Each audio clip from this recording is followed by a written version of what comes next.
139-cu sual. Sahəsi 8 kök üstdür. Buzaqlarından biri də 120-dir. Kiçik diaqonalını istəyir bizdən rombun. Romb nədir ümumiyyətlə? Bəli, tərəfləri bərabər olan paralleloqramdır. Doğrudur. Rombun deyir ki, bir bucağı 120 dərəcədir. Bəs o birisi bucağı neçə dərəcə olur? Yəni kör bucağı 120-dirsə bura, onda bura nə olur? 60 olur.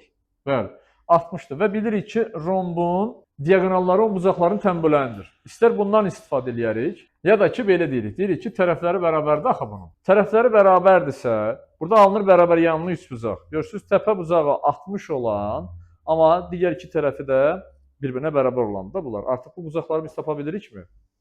180-dən çıxarıq 60-ı bölərik 2-yə. Ya belə hesablayırıq, ya da deyək ki, diaqonal kör bucağın tənböləndir həmdir. Yəni, rombda bucaqların tənböləndir. 60-60 olur.